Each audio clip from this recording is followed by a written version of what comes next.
امام وہ ہوتا ہے جو لوگوں پر لوگوں کی جانوں سے زیادہ تصرف رکھتا ہے. بہت اہم نقطہ ہے. یعنی لوگوں سے لوگوں کی جانوں پر زیادہ تصرف رکھنا یہ صرف امام کی شان ہے. مثلا اب اس کے لیے، اس کو سمجھانے کے لیے میں رسول کی وہ حدیث جو پاکستان لیول پر میٹرک میں پڑھائی جاتی ہے، تم میں سے کوئی بھی اس وقت تک کامل ایمان کی منزل تک نہیں پہنچ سکتا جب تک میں محمد تمہاری جملہ محبوب چیزوں سے زیادہ محبوب نہ ہو جاؤں. یہ سرکار کی حدیث جو پڑھائی جاتی ہے. اب سرکار یہاں فرما رہے ہیں کہ تمہاری جو جملہ محبوب چیزیں ہیں اس میں تمہارے مال ہے، تمہارا اولاد ہے، تمہارے اقربا ہیں، تمہاری بہت کچھ ہے، لیکن تم اس وقت تک کامل ایمان کی منزل پر نہیں پہنچ سکتے جب تک میں محمد تمہاری ان سب چیزوں سے زیادہ پیارا محبوب نہ ہو جاؤں. اس کا مطلب وہی ذات محبوب ہو سکتی ہے جو ہر چیز پہ زیادہ تصرف رکھتی ہو. ہماری جانوں پہ تصرف ہمارے امام کا زیادہ ہے. امام کا ہونا، امام ہوتا ہی وہ ہے لوگوں کی جانوں پر تصرف زیادہ ہو، یعنی لوگوں کی جانوں کا وہ مالک ہوتا ہے. تو مالک ہے، جانوں پر تصرف زیادہ رکھتے ہیں. ارے بھائی کیوں نہ ہو تصرف زیادہ، جو شیطان سے بچائے، جو ہم بچ نہیں سکتے. ہم جتنا گارڈ اپنے پاس رکھ لیں، 100 گارڈ رکھ لیں کہ جو ہمیں شیطان سے بچائے. دنیا کی دوسری طاقتوں سے تو گارڈ ہمیں بچا سکتا ہے، شیطان سے نہیں بچا سکتا. شیطان سے صرف وہی بچا سکتا ہے جس کا ہماری جانوں پہ تصرف زیادہ ہو. وہی گارڈ، وہی ہمیں کریم بن کے، محسن بن کے وہ ہمیں شیطانوں سے بچا سکتا ہے. یہی نہیں، جب ہے ہی ان کا تصرف، ہے ہی ان کی کریمی، تو اس کا بہترین طریقہ یہ ہے کہ ہم سب کو اپنی جانیں ان کے حوالے کر دینی چاہیے. ان کی گزارش میں بھی عرض کرنا چاہیے، مولا یہ ہماری جانیں آپ کے ذمہ، ہمارے پاس تو ہے ہی کچھ نہیں، یہی ایک چھوٹا سا جان ایک جسم ہے، یا ان کے اندر ایک چھوٹا سا دل ہے. مولا یہ آپ کی امانت ہے، یہ آپ کا ہے. جب تصرف بھی آپ کا ہے، سرکار ہم نہ بھی دیں تصرف آپ کا ہے، اگر ہم دے دیں تو پھر تو کمال ہو جائے گا، سرکار آپ کا. اور جب تصرف امام ہو جائے، اجر رسالت کے پلیٹ فارم سے جہاں جہاں تک میرا یہ پیغام پہنچے، کوشش کرنا اپنے پاس سنبھالنا اور آگے بھی پہنچانا. جس پر امام کا تصرف کلیہ ہو جائے، کلی تصرف ہو جائے، پھر وہ دنیا میں گناہ نہیں کرتا کیونکہ امام کا تصرف ہوتا ہے اس پہ.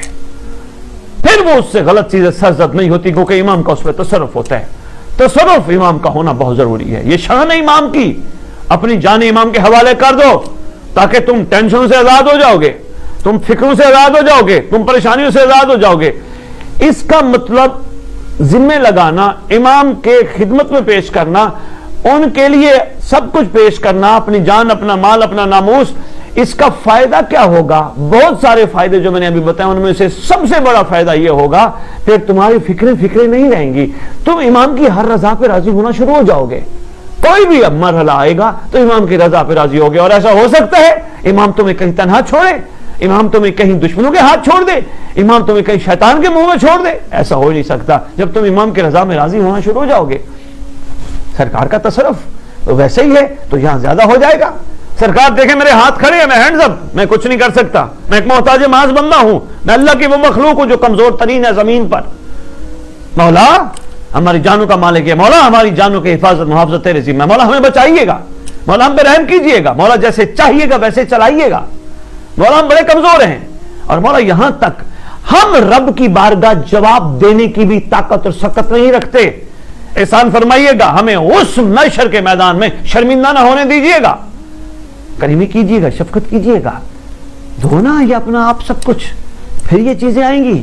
جب اپنا آپ کہو گے نا یہ بھی میرا، یہ بھی میرا، یہ بھی میرا، یہ بھی میرا، پھر معاملہ بڑا ڈسٹرب ہو جاتا ہے. اور پھر جب انسان اپنی جانوں کو کلی تصرف امام میں دے دیتا ہے، پھر وہ استعمال کرتے ہوئے جسم کے کسی بھی حصے کو سوچتا ضرور ہے یہ کسی کی امانت ہے.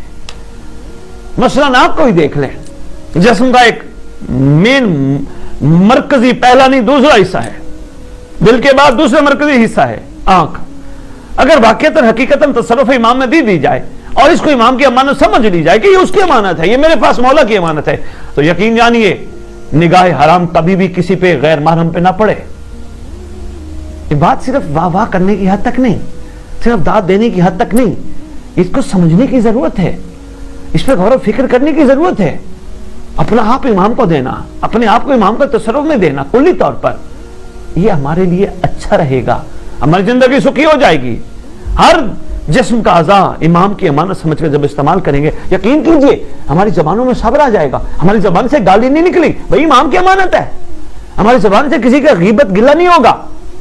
امام کی امانت ہے. ہم کسی کے بارے میں بیٹھ کے بدخوئی نہیں کریں گے. امام کی امانت ہے. جب یہ بندہ اس لیول پہ آ جائے, پھر فرمایا گیا یہاں یہ فرمان معصوم ہے, کوئی بندہ اس لیول پہ آ جائے جو اپنی ہر چیز کا کلی مالک اپنے مولا کو قرار دے دے اور اس میں سے وہ نظر آئے, پھر فرماتے ہیں وہ نہیں بولتا, اس کی زبان سے ہم بولتے ہیں.